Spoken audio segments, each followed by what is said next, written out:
Hello, and welcome again to my channel. I get to talk to you guys today about urban shamanism and what does that mean for today's society.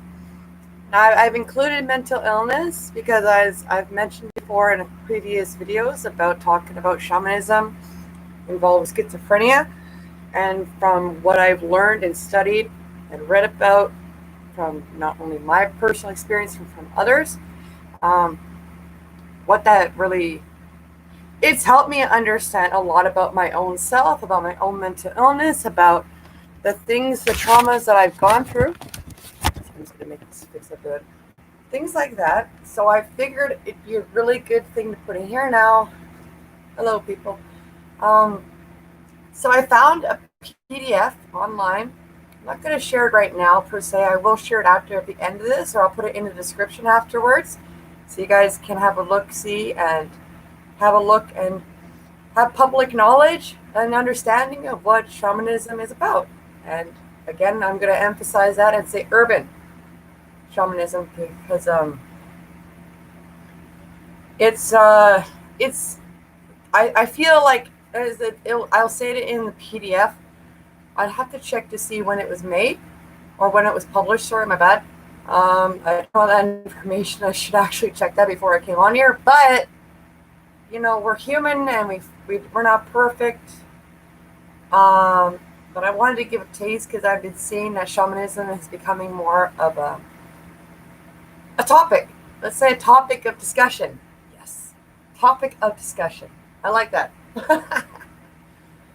And where my marijuana plant? I don't have any really, and I'm withdrawing a little bit. But let's get through this the best that we can, and let's get going. I guess, right? Let's get into it. So if you notice that I'm looking up at my TV right now, so I'm not looking directly at you guys. Please don't think that I'm ignoring you or something.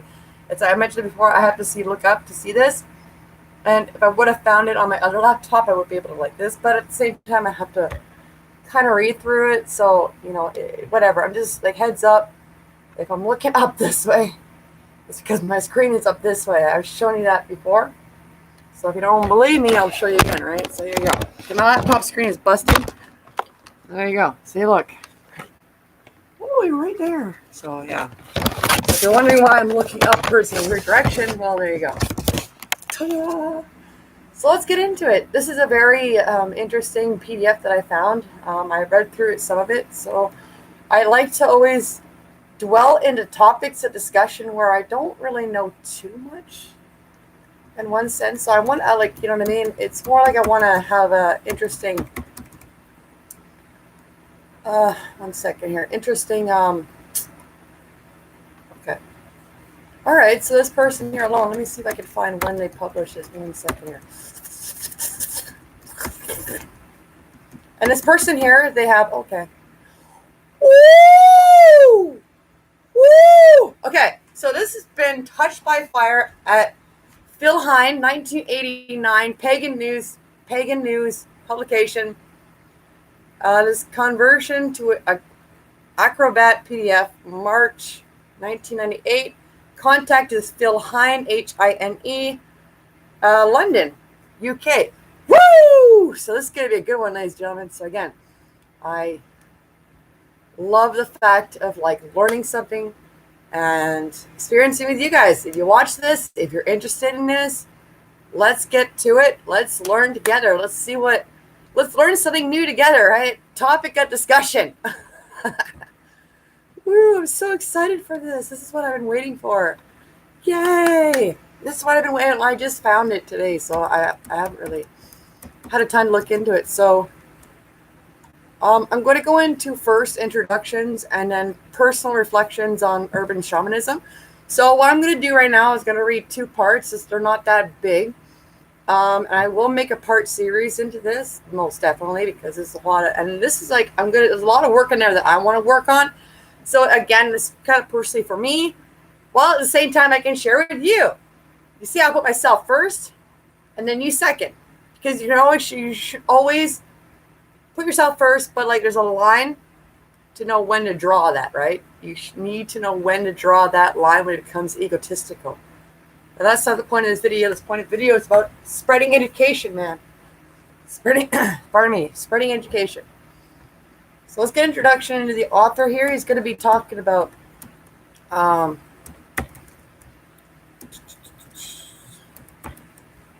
well, I'm going to mention first off right now, he also published Condensed Chaos, New Falcon Publications, 95, Prime Chaos, Chaos International, 93, the Scudonic, I don't know what that word is, Donomicon. I have a speech impediment, so please bear with me here. Dragon Productions, 97. Over-Ready Chaos, Permutations, Running Magical Workshops, Notes for Facilitators. And these are in the Adapi form. And he also has two other awaiting conversion here. Oh yeah, group ego magic exercises too. So they're in a Dappy Acrobat format. I'll have to find more into that. And awaiting conversion, walking between the worlds, the techniques of modern shamanism, volume 1.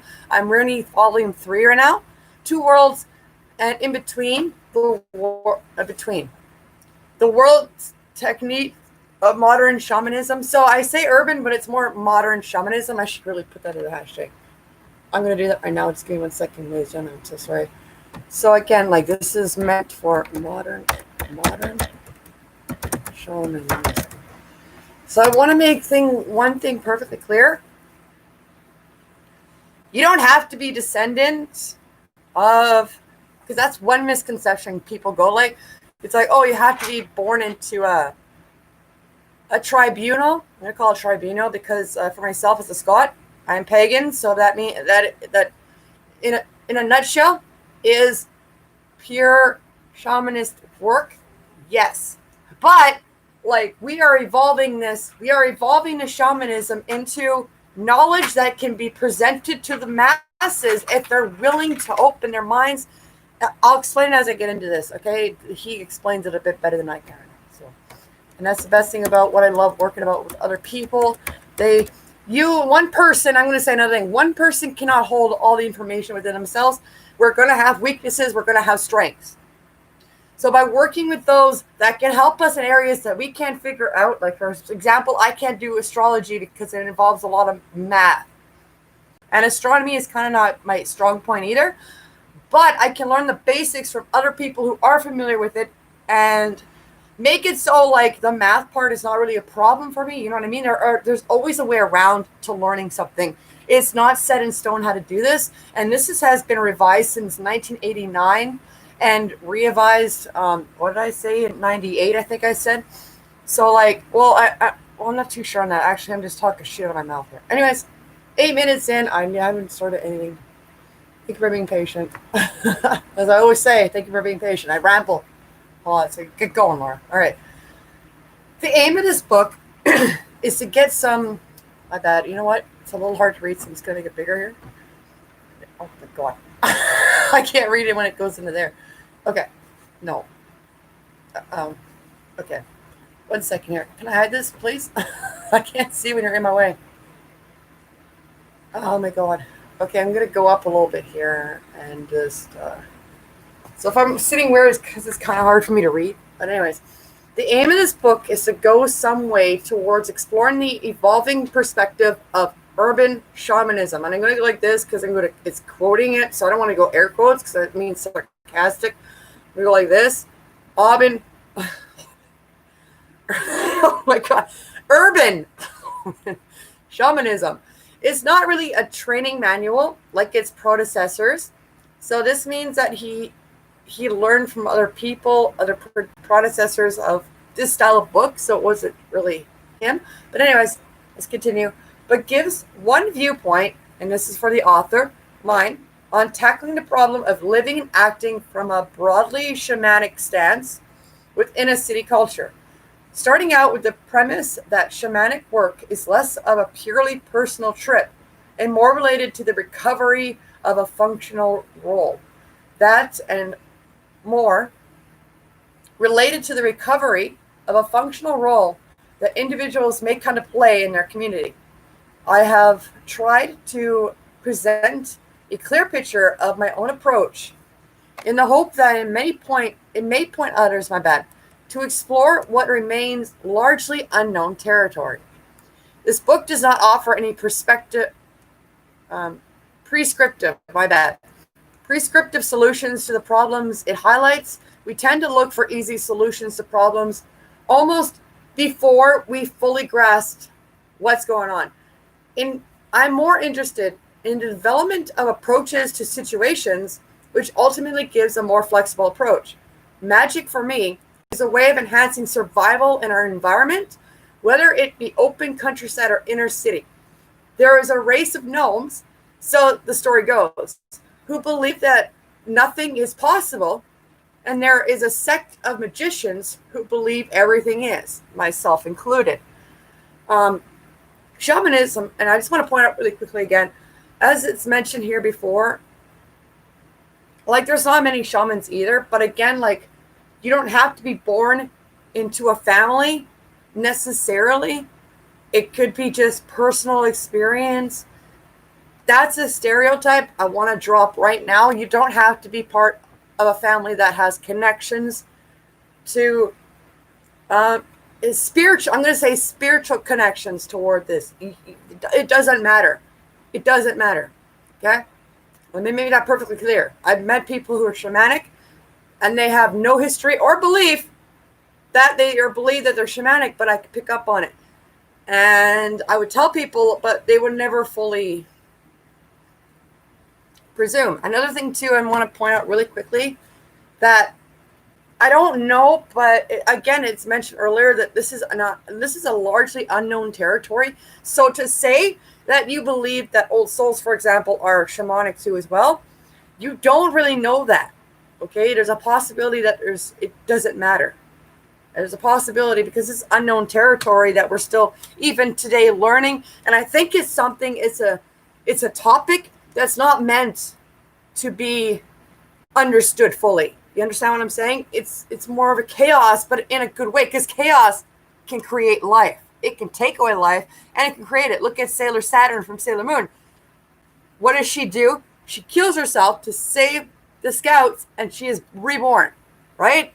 So does that make sense to believe that chaos is only destruction? I don't think so. If you've watched Sailor Moon, it doesn't make sense. And I'm ruled by Saturn.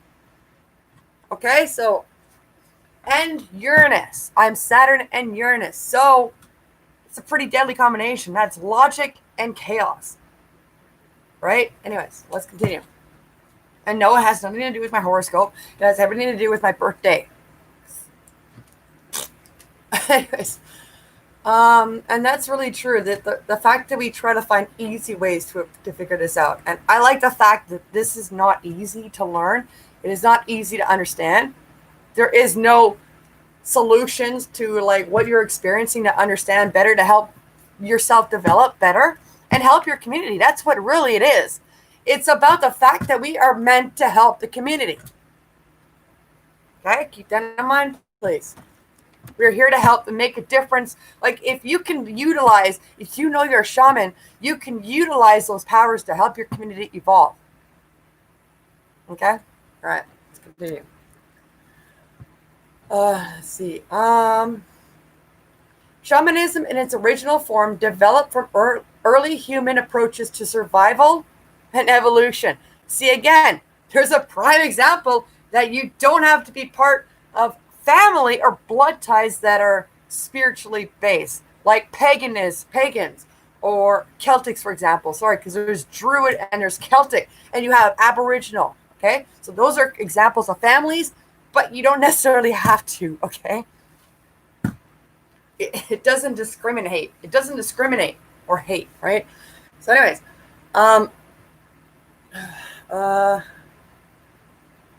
we seem to have reached a point in our collective story where we must make a drastic evolutionary leap in order to continue. And that's what I'm here for. That's what my mission is. I'm here to help share knowledge to guide you to your future, if you so choose. All right, remember that too, please.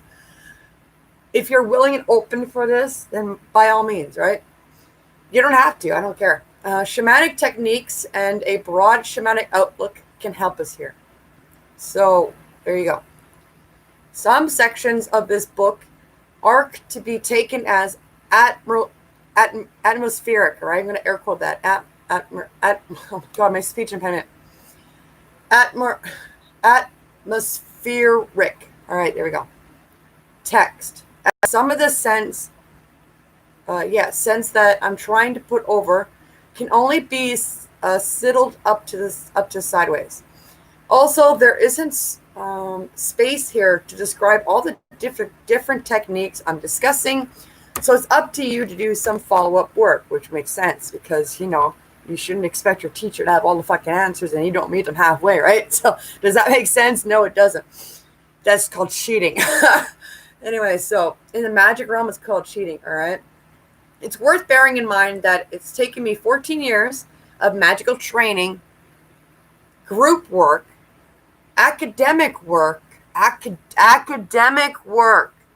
and constant activity to get to the point of writing this. And half the time, I still feel like a novice in new territory. So right there, you can know everything, but you can't. This is what's so beautiful about it. And I feel at home with this type of learning. I don't know how to describe it except I feel at home. It's chaos and I love it. I fucking love it. You can't make this up. You can't make this up. From personal experience, you can't make this up. All right, so let's continue. Personal reflections on urban shamanism. I'm going to make a important fact here. This guy it goes back in 87.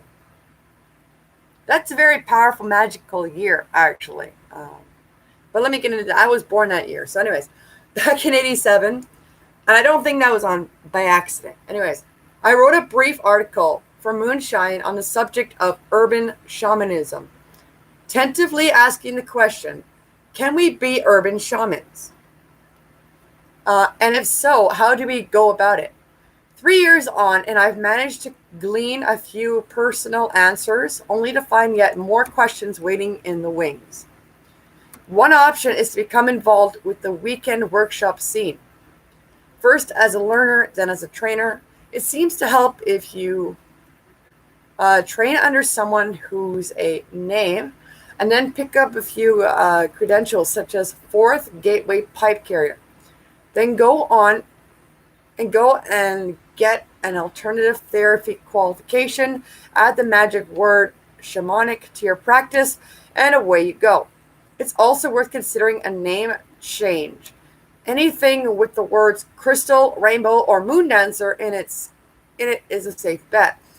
Moving to London or Glastonbury is also worth thinking about, since there's probably isn't much call for chakra measures in Baltley.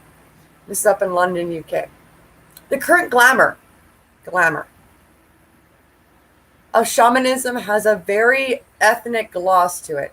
Reading between the lines, one can feel the search for a sense of stability, permanence, or connection with the past.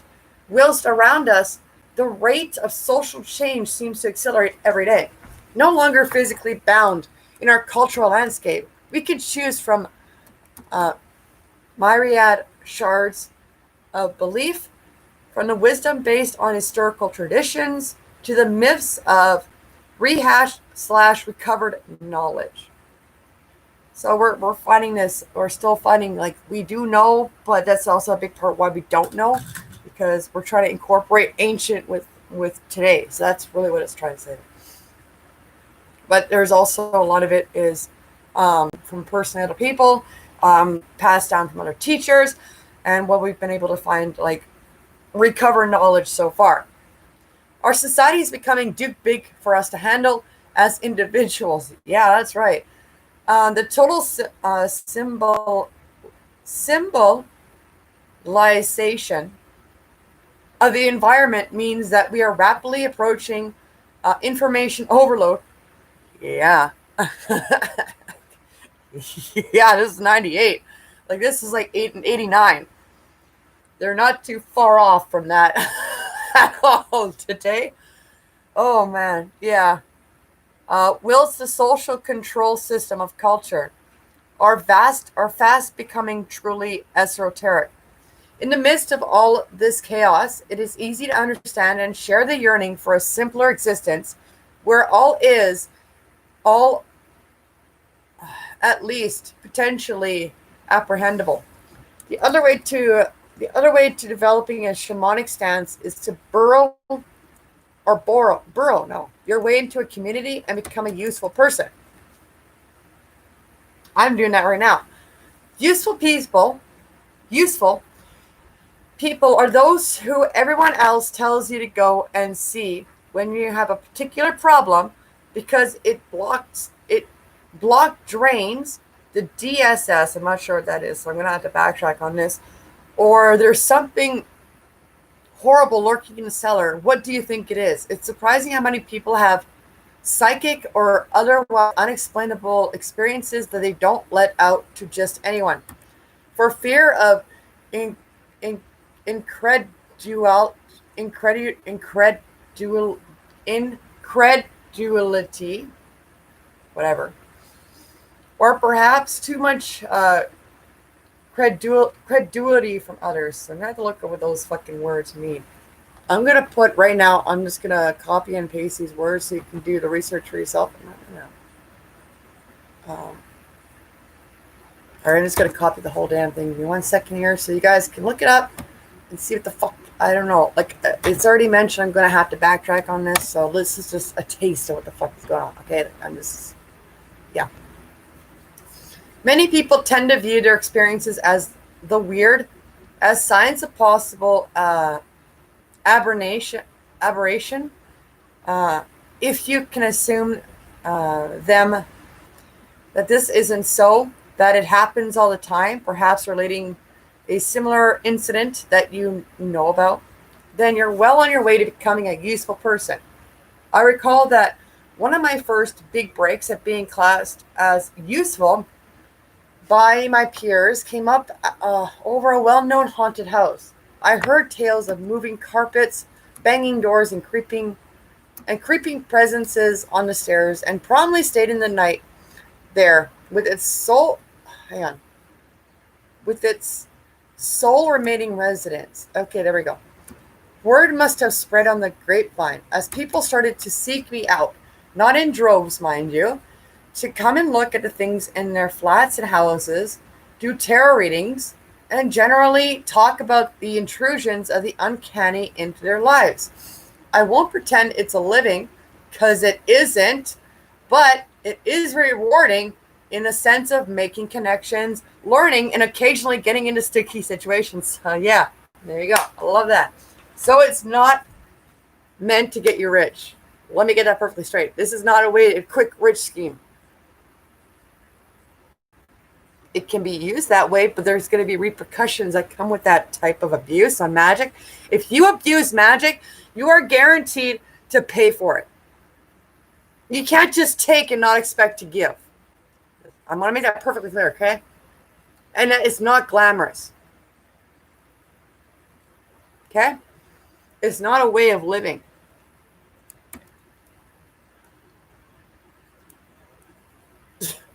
So be careful, people out there that make it a aesthetic living, right?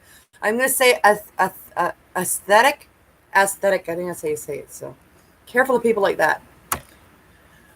Occasionally, things do get nasty. One of my friends was subjected to a week of threatening phone calls and then received a really nasty curse object through the post. How do you deal with this one?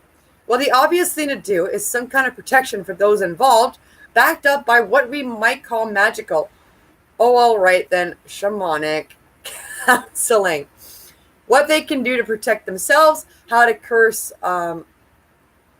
operates, and what sign to look out for, and finally dealing with the curse itself, and if you can find them, the perpetrators. Again, there's more of this sort of thing going on than you might expect, and while most of it's done by amateurs, that doesn't mean to say it isn't effective. Okay, Psychic attack is another example. Most people attack, most a psychic attack, my bad, is self-induced, meaning that someone thinks that the Black Lodge down the road is sending malign blast at them. God, goddess, no, why? Goddess? Oh, goddess, yeah, okay. Which is eventually becomes a self-fulfilling prophecy, even if the Black Lodge turn out to not exist after all.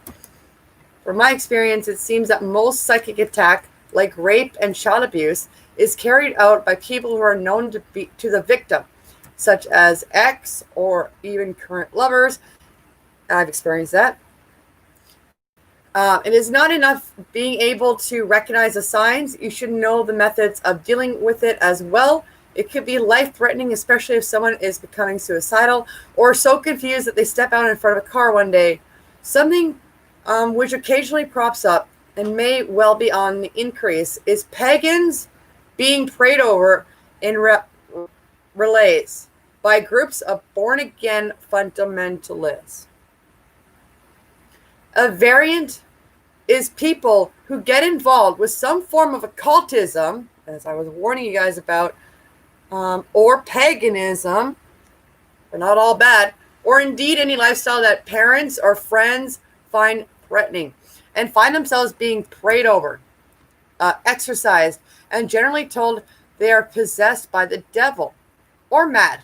In my book, this amounts to psychic attack just as much as having a proper a puppet of yourself prodded with pins, having your newly found belief system or self-image forcefully battered by someone who is 110% sure that they're right and you need saving, can lead to severe trauma.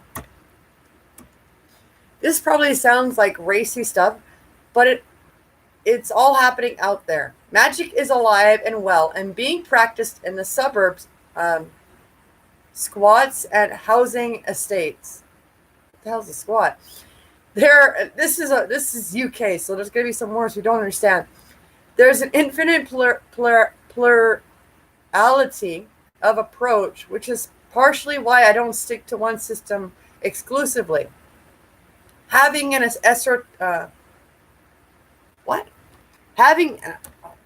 occultic,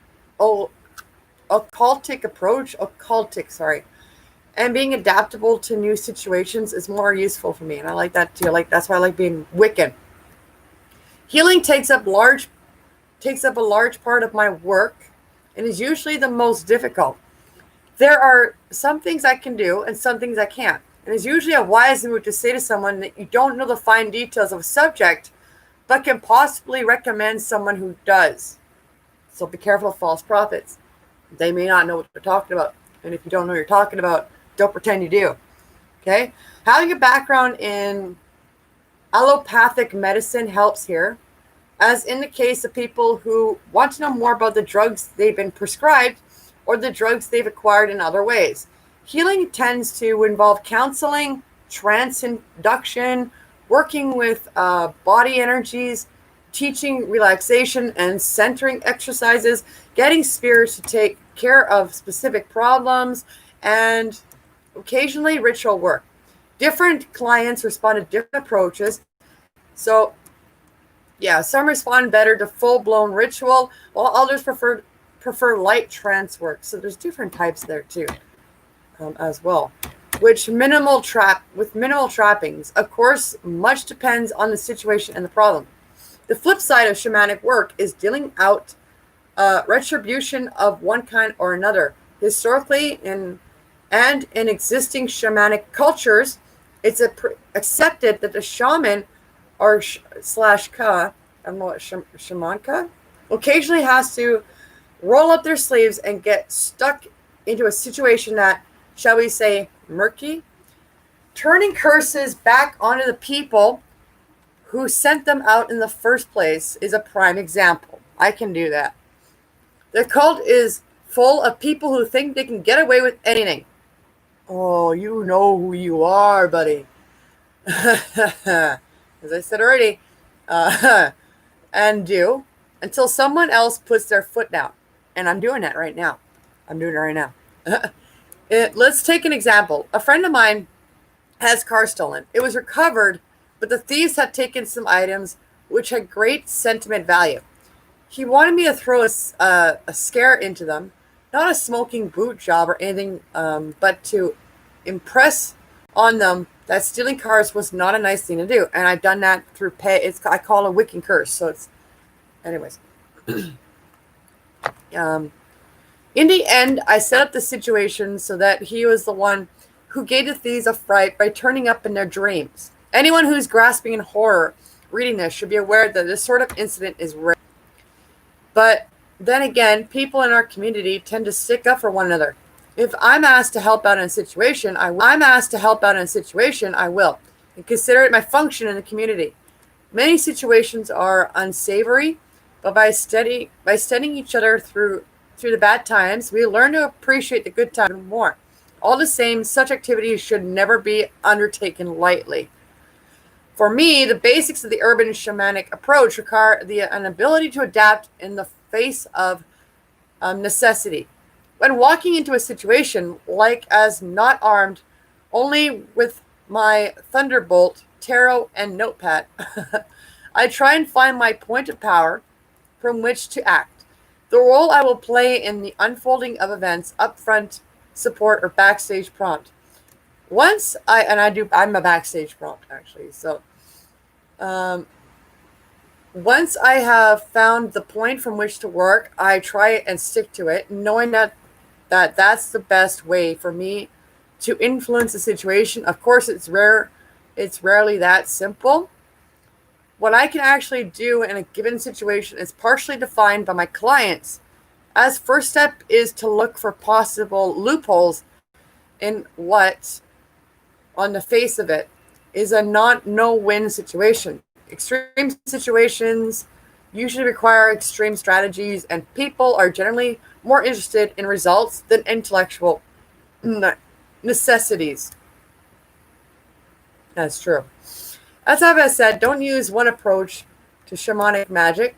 I use whatever seems necessary to get the job done.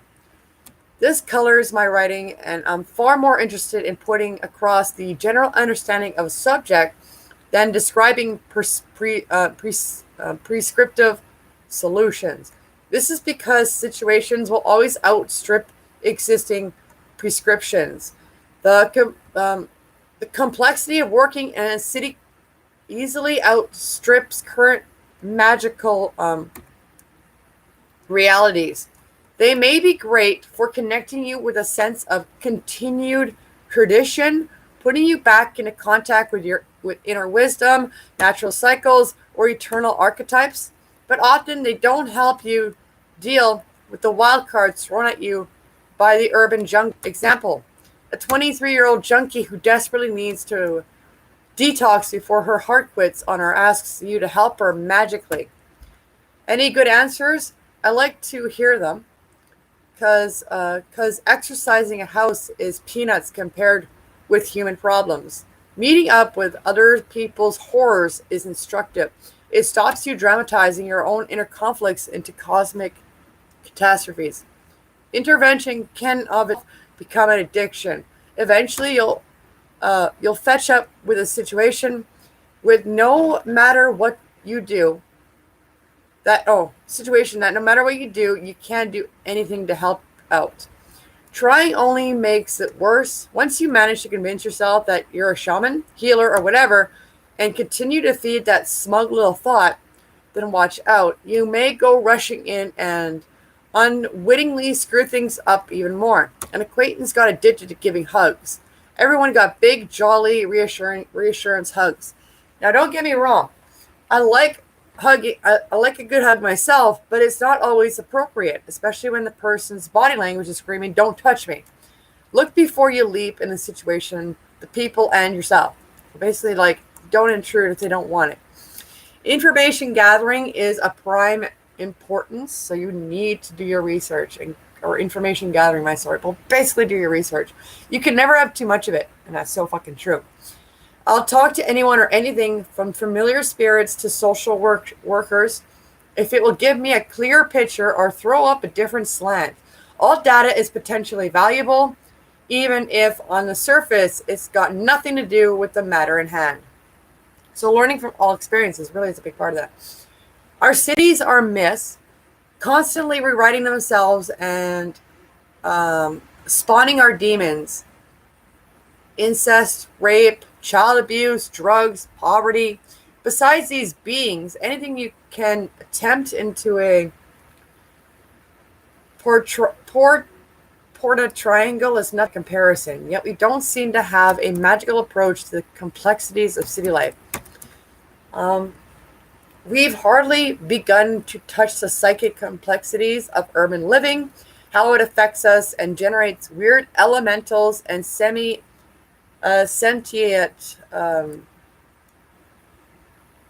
nexuses of energy. It seems to me that we spread too much time searching for a connection with the past, whilst doing our best to ignore that we are heading at breakpoint speed into the future. For me, magic, call it shamanic or whatever you like, is a way of improving our ability to survive as individuals and in groups. Shamans help their community to survive and develop, which in turn helps their own progression. I suspect it's a vocational calling where the return comes back as love, support, and mutual trust. Some things like the need to be warm and hold someone else are eternal. My bad, eternal. Whether you live in a cave or council house. So I think that's it. All right. Okay, so the next thing we're going to talk about is staking out the territory. And it's going to talk about, I'm just going to say this really quick. To begin with, I'll clear up 2 questions regarding the urban shamanic perspective. These are, what roles or functions can the shamanic practitioner aspire to? And B, what is the territory in which they are carried out? Example, what do I mean by community? Firstly, let's examine some shamanic roles, examples of which might be sorcerer, mythographer, therapist, sacred fool, priest, artist, so that you could be white. It doesn't discriminate on your color. There's no such evidence that it. One person I saw was trying to say it's more with like dark skin tone people. No, it's not. Not today. It's not. No. I don't know if that's true or not, but I'm going to say no. I don't believe that. I'm shamanic and I'm whiter than a fucking ghost. So explain that, right? Explain that shit. Oh wait, you can't, right? Anyways, I will. Artists, musicians, poets. A short list, but there is a hell of a lot involved in those roles. After all, developing the skills and insights of any one of them can take a lifetime. You just don't learn overnight. It takes many years to learn this. I've been practicing. I didn't even know I was practicing shamanic working since I was younger, and I was always looking for a teacher among those lines. It was always a calling. So, and I'm still working on that. I'm 33. I'm still working on it. I don't even care. I know I'm not a teacher. I'm not that level, but I am a healer. So that's my role, right? Let's say that the difference would be a shaman, for example, takes on all those roles whilst remaining essentially a shaman. That's quite different to, for example, an artist who occasionally does shamanic pictures, or a therapist who uses 1 or 2 shamanic techniques.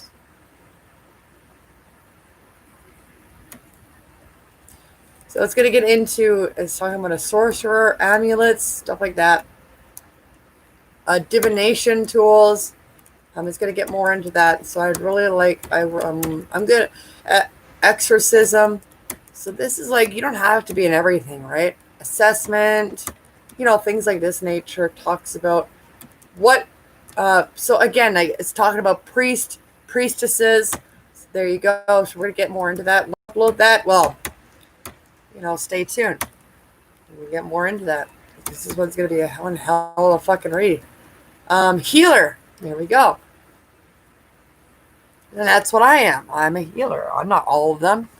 There's many roles for different people to come together. That's why there's communities of shamans. So again, as I mentioned earlier, it's not based on just one person. You can't do it all. It's impossible, especially in today's society where we're still trying to incorporate modern shamanism with ancient shamanism, and especially urban shamanism. Okay, so there's not one person out there that knows it all. That's impossible unless they've been working on it for a fucking long time and have the academic credentials to prove this up, because their own community that they are useful in, which, you know, we're going to get more into that next time. I'm going to do some research myself.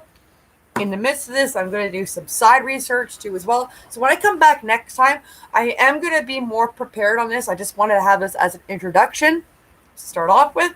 And I will do some of my own research as well. So it's going to be like maybe once a week. And I'm going to make a playlist for this too as well, to incorporate that, because I think it's about time. And this is personally for me, as it's already mentioned. I never read this before. So for me to pick up on that before it was even read, that's a shaman right there. It's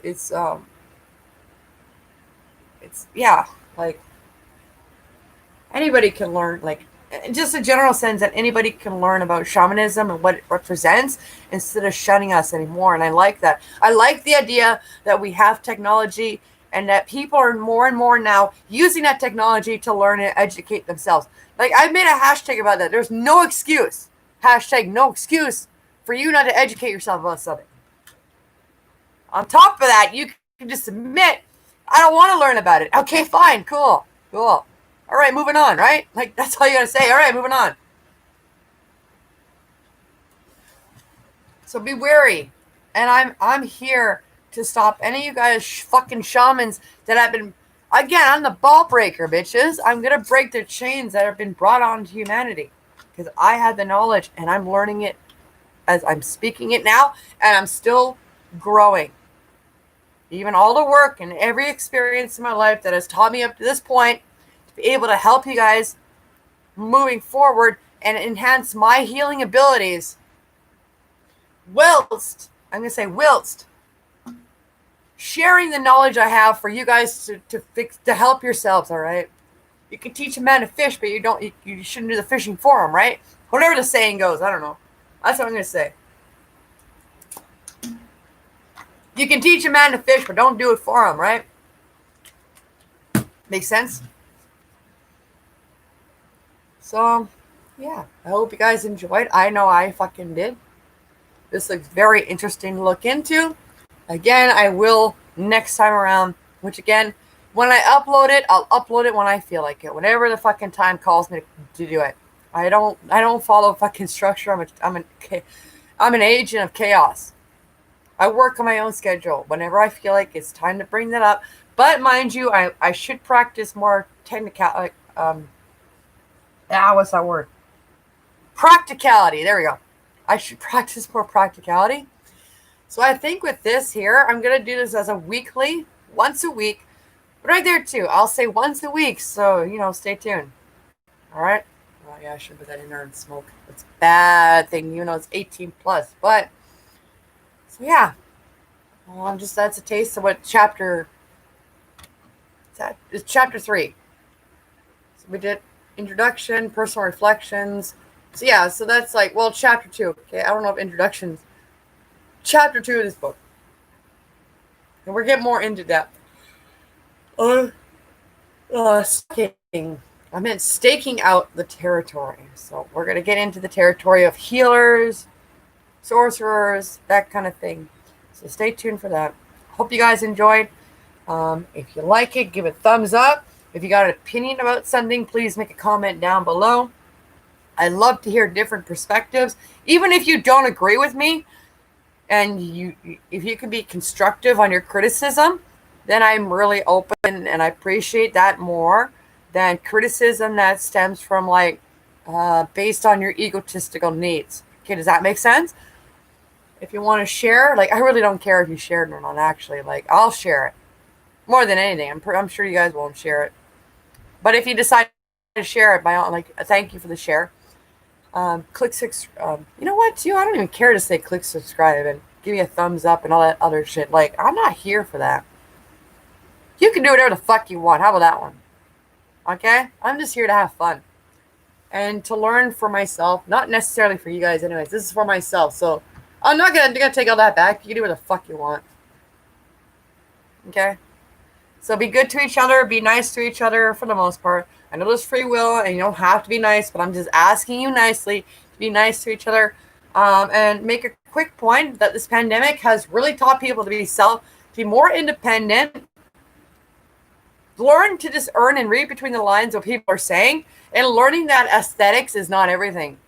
What is everything? Knowledge. Not the way you look, knowledge. That's what the day and age of Aquarius is all about. You need to let go of living your old 3D realm of living. This is about the age of intelligence, about knowledge. Knowledge is power. Remember that, okay? All right. So you guys enjoy your night. Thank you for coming in, and I'll see you guys next time. All right. Boo! Hair bear. See you guys.